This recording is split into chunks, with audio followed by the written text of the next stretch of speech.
Hello and welcome to another edition of Bangladesh Today.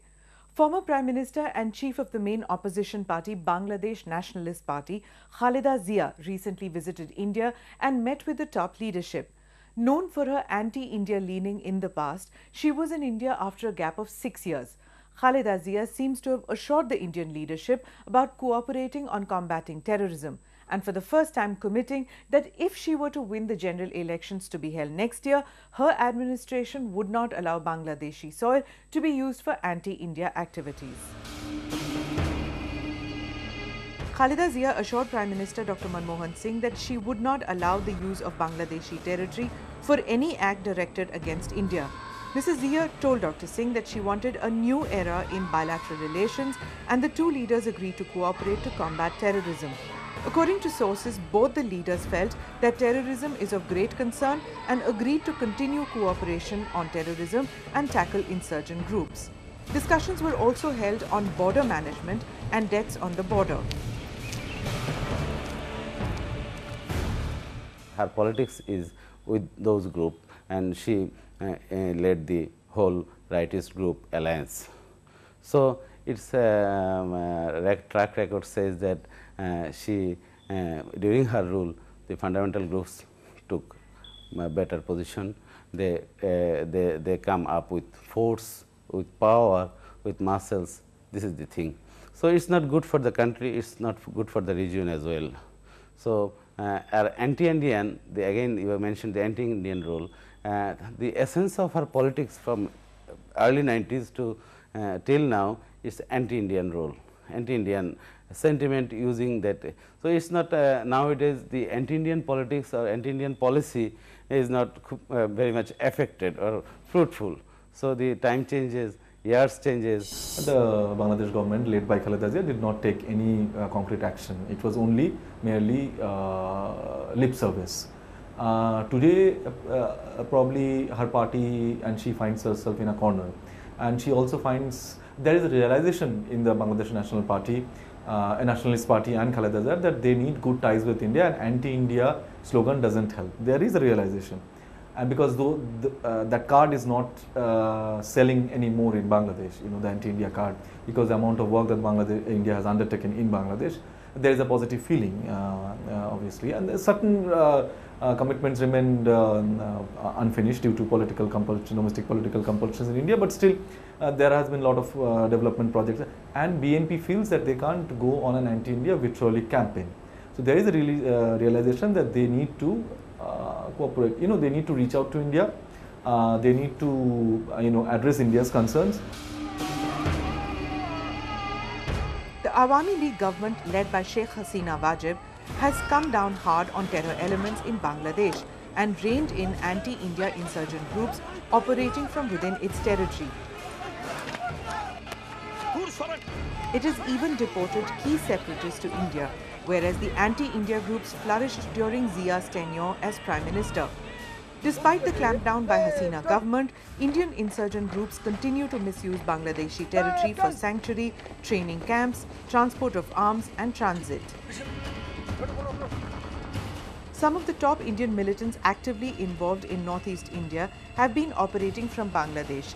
They belong to the United Liberation Front of Assam, ULFA, National Democratic Front of Bodoland, NDFB, the National Liberation Front of Tripura, NLFT, All Tripura Tiger Force, ATTF, United National Liberation Front, UNLF, the People's Liberation Army, PLA, the National Liberation Front of Tripura, NLFT, and the Kanle Yawol Kanna Luk, KYKL.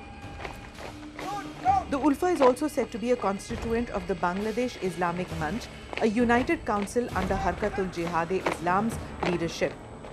Inter-regional linkages of these groups could further worsen the internal security situation in India. The fundamentalist and the reactionary groups are there in Bangladesh. They were powerful once upon a time. Now, in recent years, the groups are being controlled. Some their misdeeds are being taken into account. Government showed zero tolerance on these groups. So they are not in good shape, but we cannot assure that they are eliminated. Still, they are in action, in silently or in behind, in disguising themselves.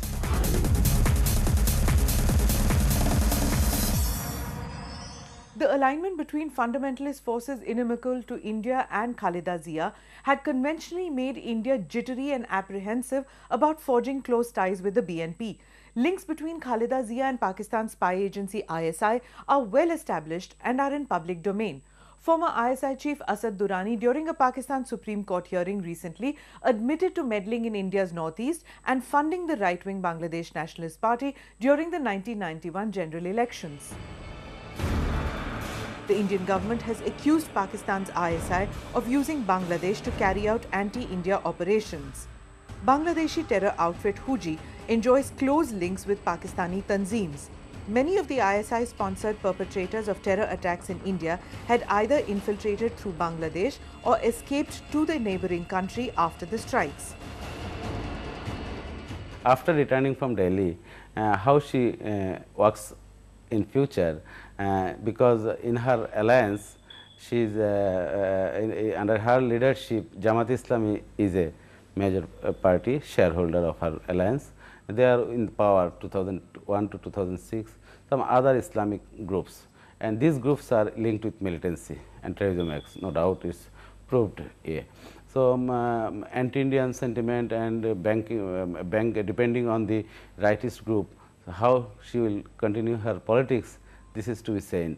And nowadays she has come up with a impression that she should come out of this impression. If she voted to power, she has to maintain good relation with neighbors, especially India. There are many other instances of ISI's links with Bangladesh.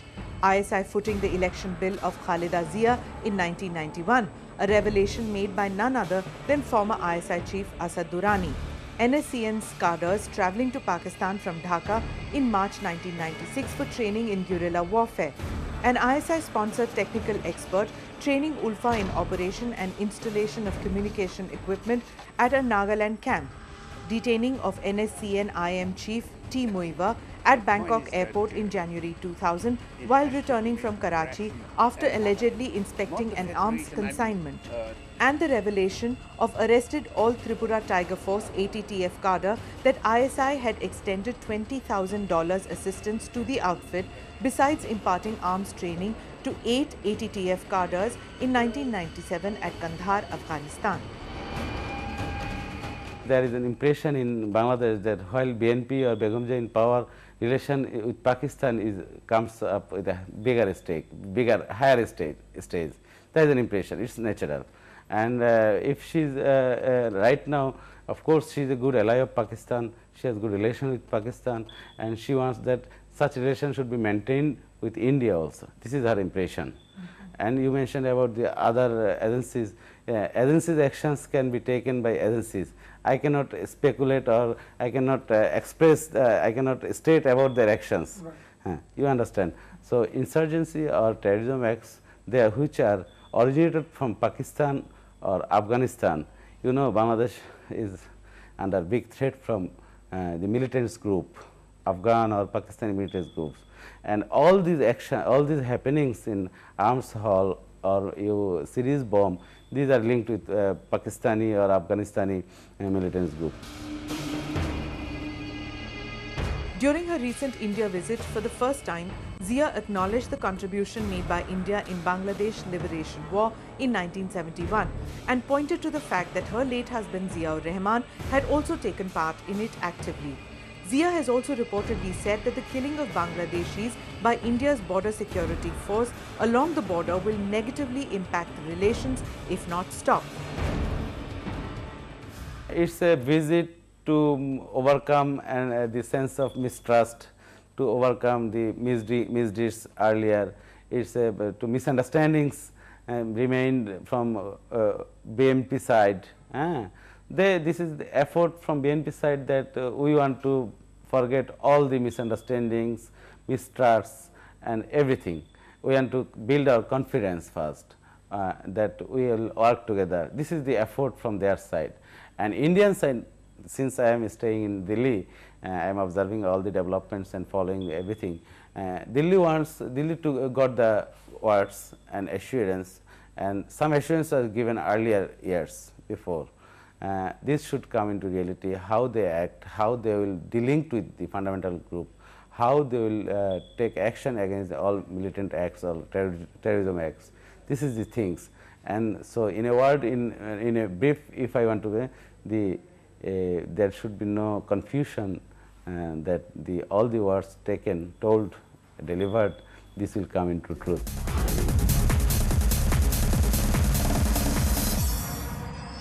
Strategic experts believe that New Delhi should mend ties with Khaleda Zia's BNP and adopt a bipartisan long-term relationship with Dhaka. Khaleda Zia too seems to have indicated that she is keen to sustain the current momentum in bilateral relations. It remains to be seen if New Delhi can keep the engagement going with both the parties, given the fact that the political divide runs so deep in Bangladesh. Experts believe that Khaleda Zia should be given benefit of doubt on the reassurance that she has given to the Indian leadership despite her track record. The hope is that it could help tone down the anti-India rhetoric of the right wing and the BNP over past decades. Forging better ties with BNP would require a tough balancing act, but could convey the message that India does not tilt only towards the Awami League, but is genuinely interested in strengthening multi-party democratic system in Bangladesh. It's not a balancing act. It's actually reaching out to all political players and but yeah, you can't say that in a balance, because in a democracy you can't only deal with someone and not ignore other. India being a democracy itself, so it has to engage all political players.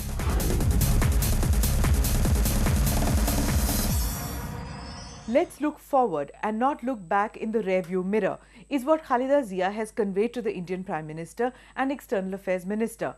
On the surface, it seems there seems to be a paradigm shift in Khaleda Zia's attitude towards India. She reportedly told the Indian leadership that connectivity between Bangladesh and India is inevitable, and the same must be expanded to include China and Southeast Asia. In the past, BNP had opposed granting transit facility to India to connect with its landlocked northeastern states with the mainland. Taking up the pending Teesta Accord, Khaleda Zia said that clinching an agreement on Teesta will be the first stop before moving towards sharing of water of other common rivers. India's newly appointed Foreign Minister Salman Khurshid assured Khaleda Zia that he will take a personal initiative to talk to all stakeholders, including the West Bengal state, and resolve the Teesta water sharing issue, a deal which could not be signed last September due to Chief Minister Mamata Banerjee's last-minute opposition. The Indian government need to move very fast domestically on this, particularly on the land boundary which has been signed, and we need to, for any amendment in India or for exchange of any territory, we need a parliament, we need an amendment in the constitution. I suggest that the Indian Parliament should immediately introduce that bill. The government should introduce that bill immediately in the winter session of Parliament, so that the process kick-starts, so that by middle of next year there is exchange of and that agreement is maintained. And Teesta should also be concluded. The West Bengal government should finalize their recommendation, which it has been also been a year since they set up a committee. So that should present. But I'm a little pessimistic on this, particularly because the Trinamool Congress has delinked itself from the centre, and but the centre needs to reach out through some political emissary. In a shift of her party stand, BNP chairperson Khaleda Zia for the first time talked about connectivity with India and New Delhi's participation in a consortium with China to build a deep sea port located at Sonadia. Khaleda Zia welcomed the proposal for a consortium including India, China and other countries undertaking the Sonadia deep sea port because of the huge amount of investment needed for it, and said that it will benefit Bangladesh, India, China and Thailand. India has expressed keenness to join the proposed Sonadia deep sea port project and sought details and data about it. These are the new words she uttered in Delhi in during talks. These are the new words, new phrases we are just listened. But if this is a policy, new policy from her, it's a shift of policy, then you can see that connectivity is such a thing. She mentions always the connectivity should not be bilateral, it should be regional basis, multi-country involved connectivity. So, from earlier position it is a new connectivity is a new issue, transit, transshipment connectivity which is required for the benefit of economic benefit of the people of whole region. This is new words, and in recent years all the talks, all the bilateral relations took place between Bangladesh and Delhi and Dhaka. She also criticized and opposed all these programs, all these happenings. So, this is new, and we want to see that all the new words should come into actions. As India tries to reach out to Zia, there is no denying that New Delhi's task of furthering ties with Dhaka has been made more complicated following West Bengal Chief Minister Mamata Banerjee's pullout from the UPA dispensation. Mamata has scuttled the Teesta deal once. She may now try to spike the land boundary agreement. The LBA, which seeks to fully demarcate the India-Bangladesh land border and facilitate the exchange of enclaves, still awaits ratification in the Indian Parliament through a constitutional amendment. Both Teesta and the LBA are significant political issues in Bangladesh. Failure to deliver on either will be perceived as a setback to bilateral ties. The Bangladesh Nationalist Party has traditionally remained a strong opponent of developing any kind of connectivity or transit with India. It's only Awami League's Sheikh Hasina who broke the deadlock in 2008 and decided to go ahead with land and water deals with India. Now Khaleda Zia has also softened her position. As per past trends, polls have led to governments alternating between the Awami League and the BNP. Therefore, a change of government in Bangladesh may not be unexpected. Therefore, New Delhi's renewed engagement with Khaleda Zia is significant. There's an upturn in India-Bangladesh relations ever since Sheikh Hasina Wajib took office in 2008. New Delhi views Hasina as a friend who has delivered on many counts. Sheikh Hasina's relation with the Indian side is a historic relation from its beginning from 1971, our liberation war.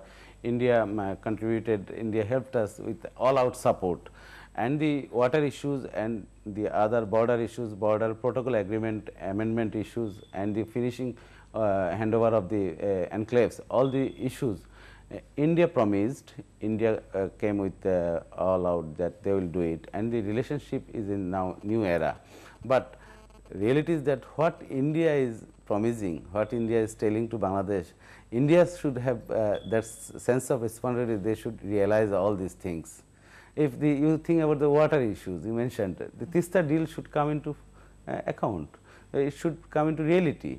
If Delhi fails to, of course, it's their internal problem, but Delhi should come out with all effort that Teesta deal is being done, and rest 51 rivers, common rivers water should be shared, and these things should come into reality. If India shows its reluctance or inability, that should be that would be a great setback. In the elections of 2013, if the BNP wins, then the prospect of India working out a broad range of understanding over core issues of India's concern, which include control of anti-India militants in Bangladesh, trade and transit of select items from India through Bangladesh between eastern and northeastern parts of India, and water sharing would be on the table. See, any government, particularly in a democracy, gather anti-incumbency, right? Whether in India and in particularly in a country like Bangladesh, which is heavily polarized. Actually, politics is heavily polarized. So anybody who comes to power gets anti-incumbency within 6 months, So, there is an anti-incumbency against Sheikh Hasina, but I think overall Sheikh Hasina government has, for the first time since the creation of Bangladesh, after Mujib's death, for the first time there is a government in Bangladesh which had fulfilled India's demands. While we have fulfilled their expectations, India it has it is also will be naive to actually kind of dump Sheikh Hasina, because this is the only government which acted against India's biggest concern of cross-border terrorism. The Awami League has accused Khaleda Zia of adopting double standards vis-a-vis India and has termed her visit pointless. Meanwhile, observers see the visit as a fence-mending diplomatic exercise ahead of elections.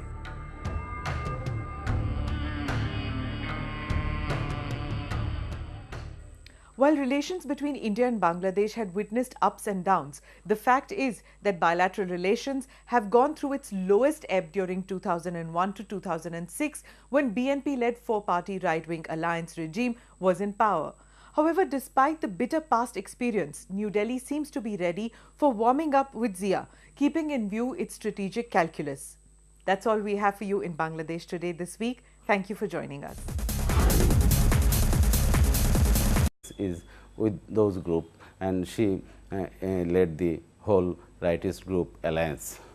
So its track record says that she during her rule the fundamental groups took a better position.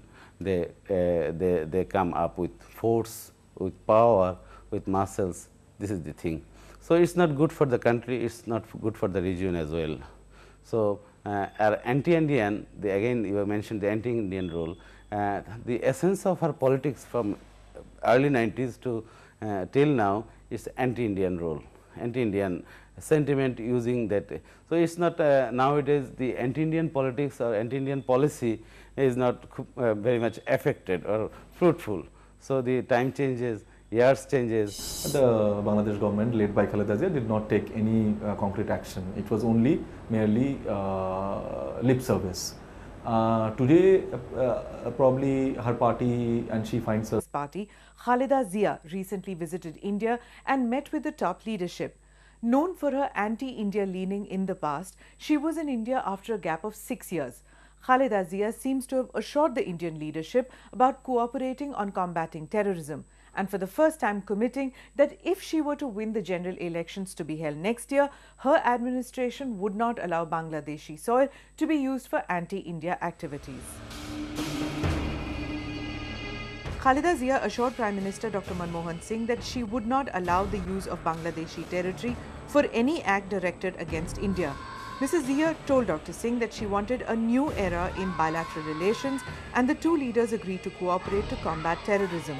According to sources, both the leaders felt that terrorism is of great concern and agreed to continue cooperation on terrorism and tackle insurgent groups. Discussions were also held on border management and deaths on the border. Her politics